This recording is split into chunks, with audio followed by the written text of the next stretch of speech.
Step into the world of power, loyalty, and luck. I'm gonna make him an offer he can't refuse. With family, cannolis, and spins mean everything. Now, you wanna get mixed up in the family business. Introducing The Godfather at ChumbaCasino.com. Test your luck in the shadowy world of The Godfather slot. Someday, I will call upon you to do a service for me. Play The Godfather, now at ChumbaCasino.com. Welcome to the family. VGW Group. No purchase necessary. Void where prohibited by law. See terms and conditions. 18+. Hello, America. Welcome. It's an open line Friday. It might be an open container Friday by the time we get out of here after this week. Welcome. The phone number, 877-973-7425. Should you wish to be on the program, text Eric, E-R-I-C-K, to 33777 to subscribe to the podcast, the live stream, the show notes, whatever you want to do. Follow me around social media. So we had the Newsom-DeSantis debate last night. Oh, we'll get into it. I just want to say first, watching the Newsom-DeSantis debate struck me, why can't we have a Nikki Haley-Ron DeSantis debate? I mean, at this point, it's very clear that they are the two alternatives to Donald Trump, given the polling. Why can't we? Listen, I've got a fantastic flagship station set up. We've got a TV station connected with our radio station. And listen, Nikki and Ron, if y'all want to come to Atlanta and have a conversation with me on stage, y'all know me. And I'm happy to sit in a room with the two of you without the cacophony of Vivek and everybody else on stage, and actually ask substantive, probative questions of the two of you in a room together. It just seems like the Newsom-DeSantis debate gave us a taste of what we might potentially be able to have, and a DeSantis-Haley debate is kind of the conversation we need for the direction moving forward. They very clearly have charted different paths forward. Haley very clearly has momentum right now in the polling. DeSantis, despite having more money spent against him than anyone else, is still hanging on to number two. He's the governor of Florida. She's the UN ambassador, former governor of South Carolina. They've got big ideas. Can we not have a conversation with just the two of them on a stage together? You don't need an audience, the rabble and the mob. Just have a conversation between the two of them on stage. Put them at a round table. Ask them substantive questions. Why do we need everybody on stage? You and I and they know the paths forward. You and I and they know that they are the two alternatives to Donald Trump, if there are viable alternatives. So why do we still need this multi-person debate with the crowd that interrupts and heckles when we could have a civil, substantive conversation between Nikki Haley and Ron DeSantis? I am totally happy to invite the two of them to come to Atlanta, come in studio with me, sit down. Let's have this conversation. Let's have this debate. Let's talk about the substantive questions that conservatives, Republicans care about having. I think there's an opportunity there, and I am totally happy to invite them to come. They know me. They've sat on stage with me. They know my style, and I'm happy to facilitate that conversation between the two of them as we assess the scope of the party moving forward. Now, that being said, let's talk about what we had last night. It was interesting to say the least. Now, I need to give you full disclosure. There was a Cowboys game last night. And I want you to know that I tuned in to the debate last night, and it was painful to watch. In fact, the consensus among my friends is that it was genuinely a painful thing to have to get through. I don't envy Sean Hannity putting himself in that. I want to say up front, whether you like them or not, Gavin Newsom and Ron DeSantis being willing to have that debate speaks highly of them. And frankly, Gavin Newsom gets some applause for showing up on Fox News with Sean Hannity and Ron DeSantis. Not exactly a favorable crowd for him, but it was very weird. So I got a lot of text messages from people yesterday. Are you there? What's going on? What's this like? I don't even know where it was. And I was like, my feelings weren't really hurt. I feel like I need to say that because I'm not really complaining here. My feelings weren't hurt at all. I would not have gone even if I'd been. I'm not giving up my Thursday night to go sit in a presidential debate like that if I'm not a part of it. Why would I want to do that? Might as well like eat a firecracker while it's lit. But it was kind of odd. Like nobody I know knew anything about it. It was somewhere in Alpharetta, Georgia, which is a very swingy part. It used to be a very Republican part. Now it's a swingier part of the state, of a swing state. But what I was told is that it was originally organized for Atlanta and people were going to be invited. It was then they thought about moving it somewhere else. They wound up moving it back to Atlanta and suddenly nobody was invited. There was no audience. There were not really any reporters there, nothing. The DeSantis team, to my knowledge, did not make a lot of effort to reach out to a lot of people to come after the debate. The Newsom team apparently did. The Newsom team, several progressives tell me the Newsom team reached out to folks to get a crowd, a post-debate crowd there with him at his hotel. I never heard from the DeSantis team. I don't know anybody that did. It was an odd thing, and the debate itself was not really so much as a debate as performance art. I mean, let's be honest here. If you went in liking DeSantis, you weren't going to change your mind. If you went in liking Gavin Newsom, you hated the fact you were having to watch Fox News, but you weren't going to change your mind either.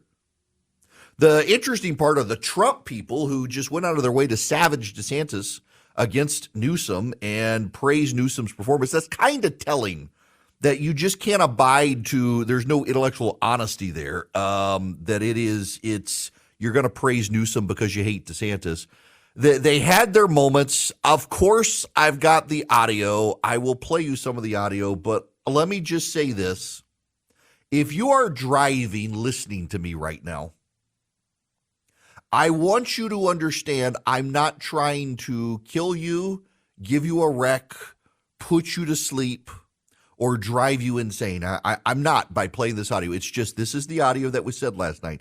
It was a painful experience to sit there and watch these grown men act like that. And the only really fantastic thing I can say is at least they were willing to. Neither Donald Trump nor Joe Biden have any intention of getting up on stage.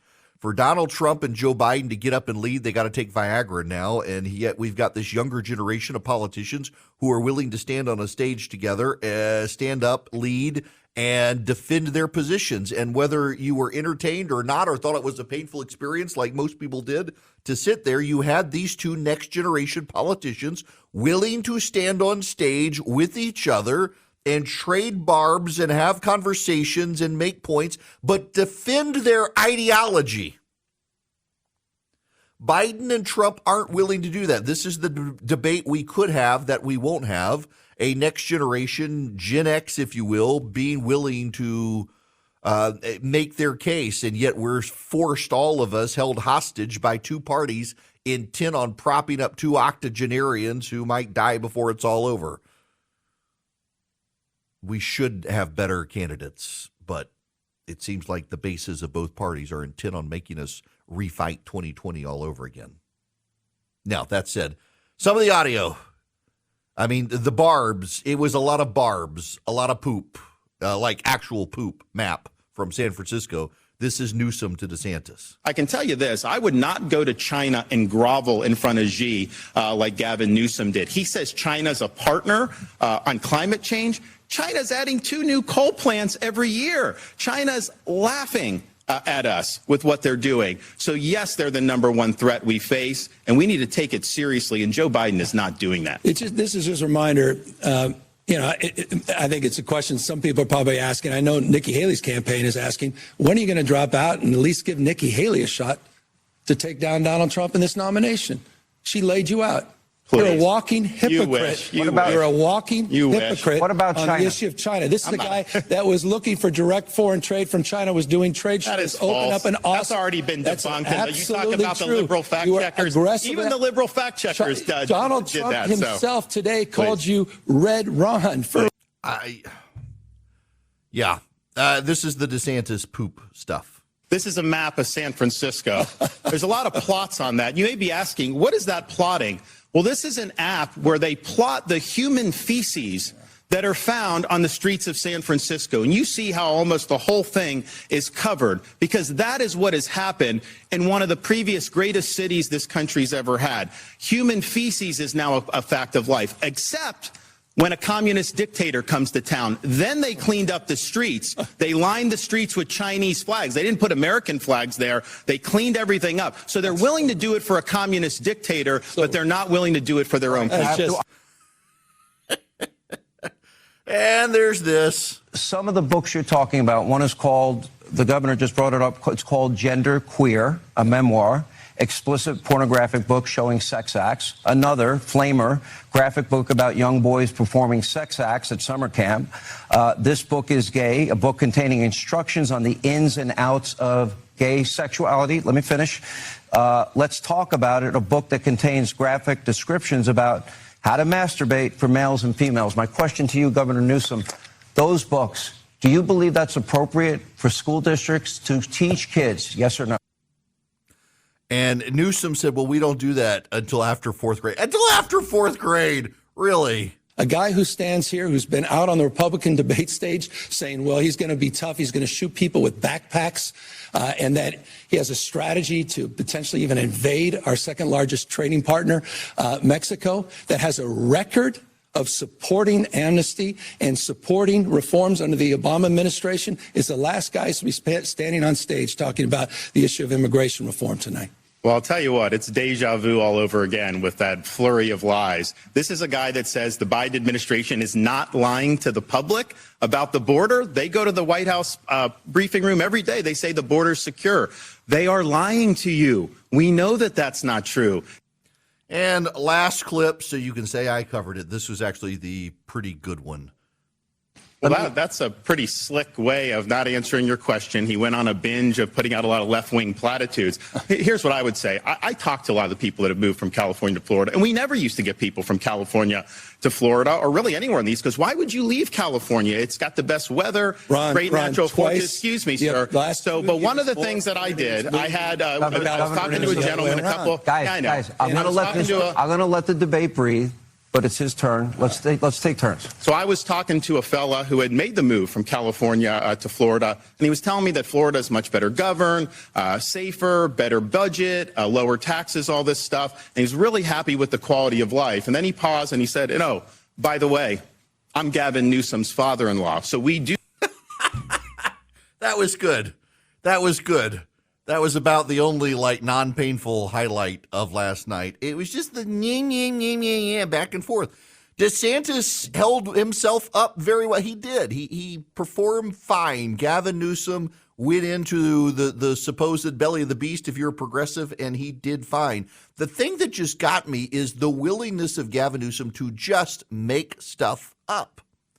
Even claiming, for example, that in 2022, more people moved from Florida to California than from California to Florida, which the Census Bureau itself says is not true. But he didn't care about the facts.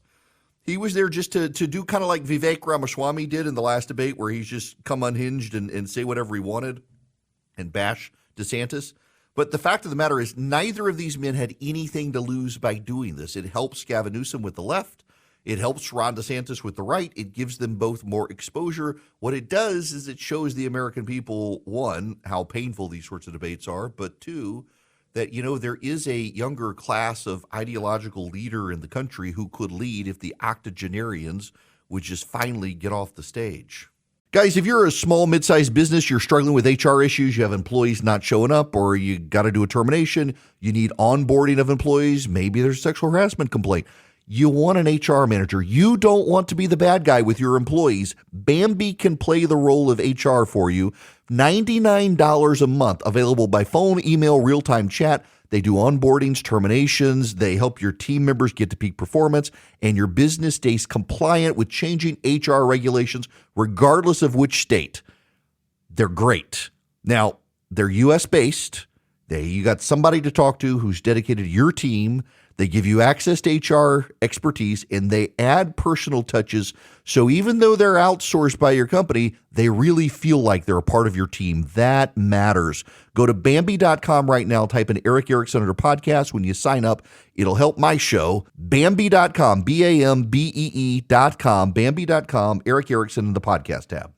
George Santos has been expelled from the House of Representatives. It is rare for members of Congress to be expelled, and there is some concern that he hadn't been found guilty in a court of law. So why should he be expelled? But let's just cut through the chase here. The man is probably going to jail, and based on what the House Ethics Committee found, it was bad enough for him to be expelled. And the people who didn't want him expelled were divided into two camps. One was, well, he hadn't been found guilty yet, or, oh my gosh, the Republicans will get rid of a guy and we'll only have 3-seat majority. Marjorie Taylor Greene was in the latter camp, that this is raw politics. The Democrats would never do this. Look at Bob Menendez in the Senate, although that's a different body with different rules for expulsion. And Mike Johnson, the speaker, was in the former camp of, I'm not sure it's a great idea to expel members of Congress charged with crimes but not convicted. But enough Republicans agreed with enough Democrats that they booted the guy. The guy, you know, it's kind of hilarious, and this should be like a Lifetime movie or something. He ran for Congress in a district in which no Democrat could possibly lose. You got to understand the history here of Santos. He ran in a district where it was impossible for any Democrat to lose. A dead Democrat pedophile would win in the district George Santos ran in. So he enters this district, is the only Republican who bothers, does a big fundraising push of raise money for me, I'm going to beat this Democrat, and the rubes, the people who wanted to be conned, sent him money, and he was clearly using the money for himself, knew he wasn't going to win. Why bother even campaigning? And then lo and behold, the justices of the New York Court of Appeals decided that the district lines were unconstitutional and redrew them. And George Santos went from being in a district where it was impossible for a Republican win to being in a district where it was impossible for a Republican to lose. And so suddenly the spotlight turns on this guy who gets elected to Congress and is a con artist. It has been scamming people. It's actually really kind of funny. He is the dog that caught the car, and the car has run George Santos over. There are lots of lessons to be learned here, and they're all actually kind of funny. And now he's gone. I think the third or fourth member of the House to be expelled in history. It's a rare thing. Now, Senate Democrats, it's time for you to do Bob Menendez. Do Bob Menendez. Now, in the meantime, let me tell you about Americans for Prosperity. They are one of the foremost fighters in the country on the right for free markets and free people, uncompromising in that regard when it comes to free markets and free people, traditional conservative free market values. And they go around the country educating voters about the how effective free markets are in guiding the country, and how small government, limited government gets out of the way of the people and lets the people be productive and entrepreneurial and grow and profit. It is remarkable how Democrats have forgotten these things, or how hostile they are, and how some Republicans have forgotten. AFP would love you on their side to re-educate Americans and remind them free markets and free people are good for everyone. Limited government is good for everyone.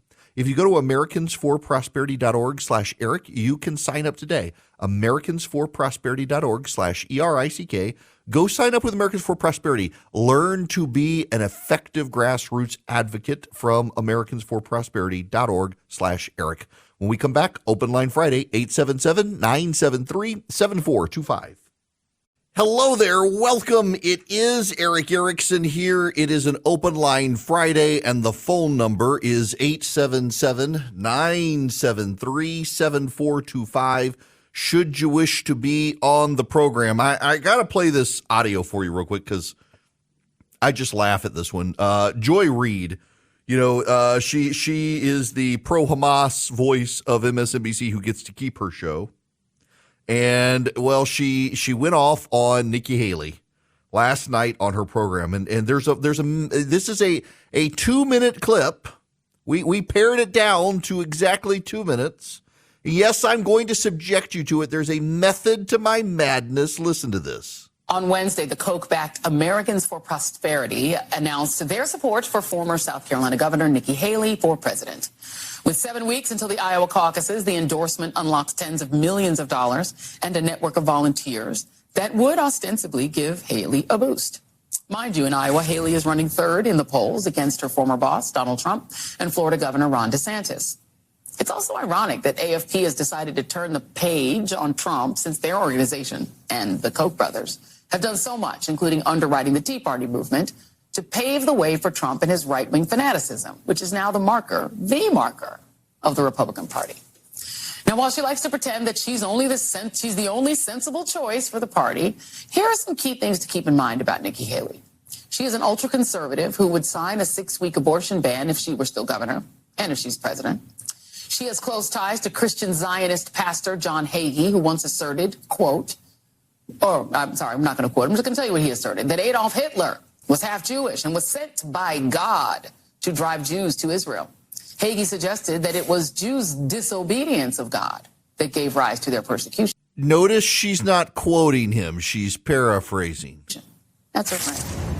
She repeatedly claims that America is not racist, even though her family was asked to leave multiple homes because the neighbors didn't want Indians living next to them. And her father could only find a job with an HBCU. Oh, and she's also an opportunist who in 2016 said anyone but Trump, only to turn around and praise him and become his UN ambassador. Honestly, at this point, this endorsement is nothing more than theater, meant to preview who will lead the party after Trump either loses again or his presidency for life ends in the natural way.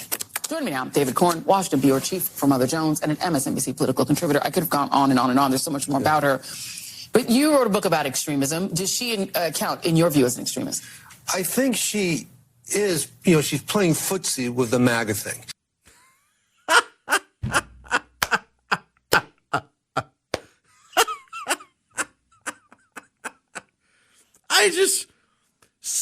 Okay.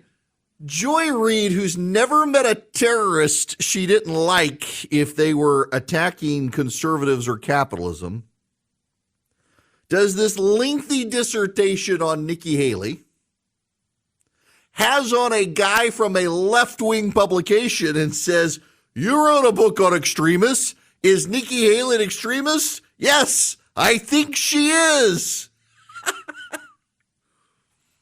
Okay. We knew this was going to happen. If you listen to the critics of Nikki Haley from the right, listen to the DeSantis fans. She's a big government rhino. People like Paul Ryan and Mitt Romney like her. She can't be trusted. She's really running for Trump's VP. She's an establishmentarian, blah, blah. Those are the attacks that you get from the people on the right who don't like Nikki Haley. The attacks on the left are, she's an extremist. She benefited from the things this country's given to people, and she rejects those things because she's a bit of a racist. She's the wackadoo extremist of the right, flirting and playing footsie with MAGA. The sad thing is that there are people who actually believe Joy Reid. There are people who believe this woman. They are brain damaged people, but they believe Joy Reid. She's like QAnon for the left. But the lesson here is not so much about Nikki Haley, but that it doesn't matter who it is on the right. Whoever it is who is the Republican nominee will be vilified by the left as worse. Remember Mitt Romney? They vilified him as a awful racist, as someone beneath the dignity of the White House, as someone who hated people, as it would kill people if he given the chance. Mitt Romney would profit off killing people. I mean, the attacks against him were unhinged, and he was a moderately moderate Republican, a nice guy, and it didn't matter. Same goes with Haley. And the lesson here that Democrats said they learned in 2016 was that by vilifying every Republican as the worst thing ever, it made people a little bit tone deaf to Donald Trump. I remember Bill Maher did a bit on his show in 2016 that, yes, we called George W. Bush a racist, and yes, we called John McCain a racist, and yes, we called Mitt Romney racist, but this guy really is. Yes, we called George W. Bush a Nazi. Yes, we called John McCain a Nazi. Yes, we called Mitt Romney a Nazi, but this guy really is. You cried wolf so long, nobody believed you. And they're back to this. They swore to us in 2016, we've learned the lesson. Please believe us now. He really is the worst thing ever. And now they're back to it. Nikki Haley is the worst thing ever, really. She's some radical, extremist, right-wing fringe person, according to MSNBC. Can I just, as an aside, how is this network still in business? They do not have fantastic ratings unless Rachel Maddow's on. When you look at the viewership of MSNBC, it's a bunch of really old progressives. It's not even young people. And the network is so outlandish. I mean, honest to goodness, if MSNBC had ratings, you could say to CNN, which obsesses over everything Fox does, and the New York Times and Washington Post, you could obsess with them and say, my goodness gracious, why are you covering this stuff? Why are you doing this? But one of the reasons that these other outlets don't cover MSNBC is, one, they're kind of ideologically aligned, but more so, no one actually watches MSNBC. Their ratings are ridiculous. On the weekend, something like 25,000 people watch MSNBC. Like in the demo, the 25 to 54 years, it is not a lot of people who watch MSNBC. When Rachel Maddow's on, they have a big rating spike. They might match Fox. They might surpass Fox, depending on the night. Joe Scarborough in the morning gets decent ratings, but Joy Reid does not. But she checks a box for the intersectionalists with Comcast. And by the way, you do understand Comcast. Comcast owns this network. It is a pro-Hamas network of just ridiculous fringe voices mainstreamed by Comcast. It just, for the life of me, I can't understand how Comcast thinks this is good for their business. You know, if Donald Trump really does get reelected president, he really should just, make Comcast life absolutely miserable for owning NBC. He really should. Listen, look at how the left has gone after, used the government to go after Fox, antitrust and everything else. The right should do the same to Comcast just for owning MSNBC. What's good for the goose is good for the gander. They can't deny that the Biden and Obama administrations didn't target Fox News. It's just a wonder that in his first term in office, Donald Trump didn't target Comcast.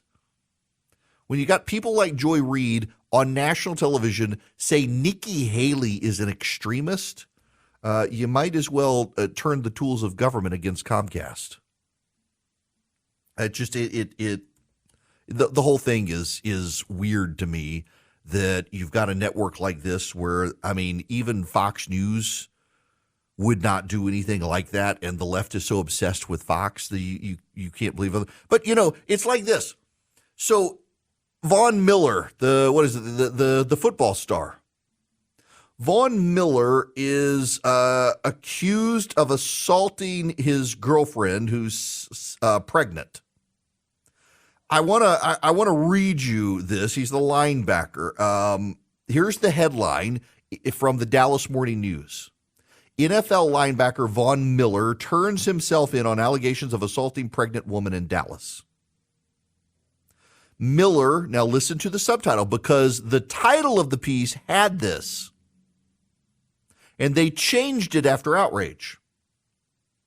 Miller, who plays for the Buffalo Bills, faces a charge of assault of a pregnant person, officials say. The NFL player turned himself in Thursday. Pregnant person? Ian Rappaport, who's the progressive writer for NFL.com, who, by the way, blocks me on Twitter. I've never said anything about this guy. I don't even know him, but he's blocked me on Twitter. Clearly ran one of those progressive auto blockers. So there's a way that if you want to block conservatives or progressives, you can go to a website and it automatically blocks a bunch of conservatives. This guy clearly is a progressive who ran a generic block because he blocked me on Twitter. I don't even know who the guy is. And he's one of the people who pushed out the pregnant person statement, an NFL guy. The wokes at ESPN actually said pregnant woman. It was the NFL.com reporter Rappaport who said pregnant person. The Dallas Morning News said pregnant person, and ABC News said pregnant person. It's not a pregnant person, it's a pregnant woman. It is so amazing to me how easily these people slip into newspeak. But what's more interesting to me is it's the headline writers and the social media people, the young people, the actual writer, Jamie Landers and Kelly Smith. This is their opening of the piece. NFL linebacker Von Miller turned himself in Thursday after police alleged in an arrest warrant that he grabbed a pregnant woman's neck and shoved her during an argument in Dallas, law enforcement officials told the Dallas Morning News. Now, according to the arrest warrant affidavit obtained by the Dallas Morning News, Miller and the woman have been in a romantic relationship for 7 years. She told officers she's 6 weeks pregnant. Police allege in the court document that the argument, which started over upcoming travel plans, began about 10:40 a.m. in the main bedroom of their apartment. The woman then went into their home office and slammed the door. The affidavit says Miller became visibly angry. He walked into the office and yelled at the woman to get out. The woman tried to comply, but wanted time to retrieve some of her belongings, such as her laptop and phones. As she grabbed them, the affidavit says Miller shoved and pushed her. The woman repeatedly yelled, "Stop, I'm pregnant." He continued to push the woman as he stepped on her feet, which caused her to fall back into a chair. He then put a hand on her neck and applied pressure for 3 to 5 seconds, according to the affidavit, which police say caused pain but not difficulty breathing. As she continued to try to gather her belongings, Miller grabbed her phone, threw her laptop on the floor, and stomped on it. As she tried to pick up her laptop, Miller yanked her hair, pulled a chunk of it out, and caused her to collapse. She got up and began to record Miller on her phone, which she put in her pocket, police wrote in the affidavit.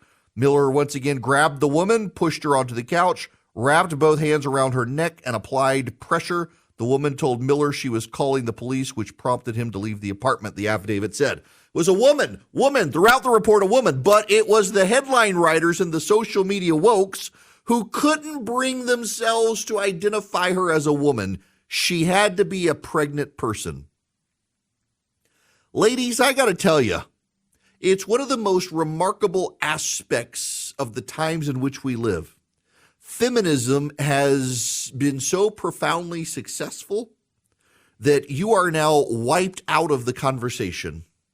You no longer exist. It's people who get pregnant, not women. It's people who get periods, not women. It's people who have uteruses or uteri, not women. Why then is there a wage gap between men and women? There doesn't appear to be, because women don't exist anymore. So maybe stop complaining about disparate treatment, because you've decided through the feminist movement that you are fine being treated as just a regular person and not as a unique woman. So I guess you got to shut up now, because women don't get pregnant, people do. Now we got to move on. Before we move on, though, I don't know if y'all have heard the economic news today. There does appear now to be a slowdown in the labor markets, the hiring markets, and consumer shopping. And now people are wondering if we might be finally tipping into recession. The data doesn't appear to be that fantastic. They're looking at some revisions in the economic record that make it even worse, which is why Swiss America wants to educate you on how to keep your assets safe, and also to tell you about the secret war on cash, which is an all-out assault on freedoms happening in this country. You can get your free report, The Secret War on Cash, by calling or texting 800-289-2646. That's 800-289-2646. The all-out war on cash includes digital forms of currency. It's spreading. So visit and read The Secret War on Cash, free to you guys. All you do, you call or text 800-289-2646 and mention my name. If you text them, just send Eric Erickson as your text. You call or text 800-289-2646, or you go to SwissAmerica.com/Eric, SwissAmerica.com/ERICK. Message and data rates will apply. Welcome. It is Eric Erickson here. The phone number, 877-973-7425. This hour of the program brought to you by First Liberty Building and Loan, wherever you are in the United States of America. If you are in charge of the finances of a business and you need $250,000 and your bank's giving you the runaround, well, these are the sorts of deals First Liberty Building and Loan deals in. They make their own decisions. If you're buying a building, building a building, buying a franchise, buying out a business competitor or a partner, that's what they do. They've been doing this since the 90s, and they might be able to help your business. And again, they're in Georgia, but they do deals across the United States, and they're happy to talk to you. Spend 10 minutes with them. FirstLibertyGA.com. FirstLibertyGA.com. Now, we got to move on to a lot of other stuff. I need to tell you Sandra Day O'Connor died. She was the first woman to sit on the United States Supreme Court. She was picked by President Ronald Reagan. He said he would put a woman on the court, and he did. He doesn't get credit for that, of course, because the left doesn't like to give credit to Republicans for diversity picks. But she was a profoundly influential member of the Supreme Court.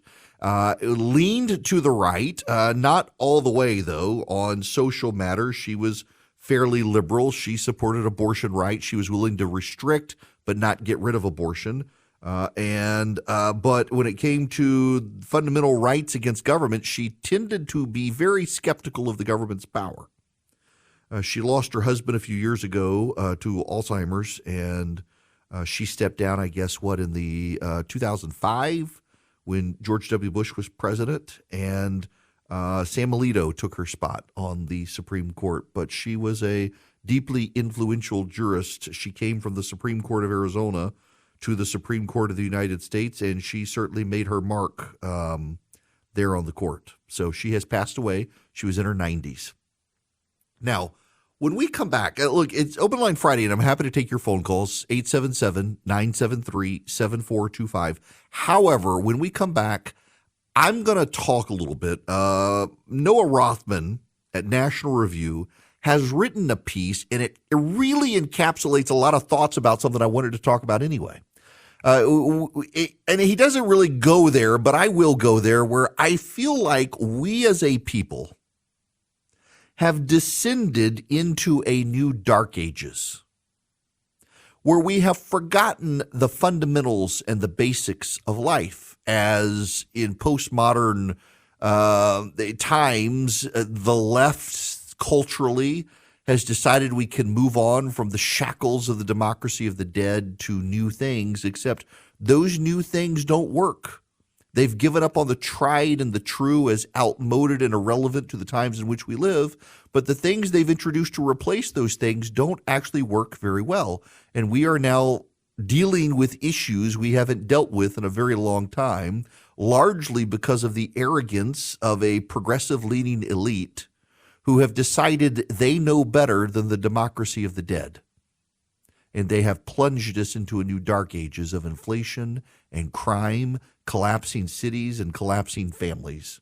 And these things really do matter. I want to spend some time on this before I take any more phone calls.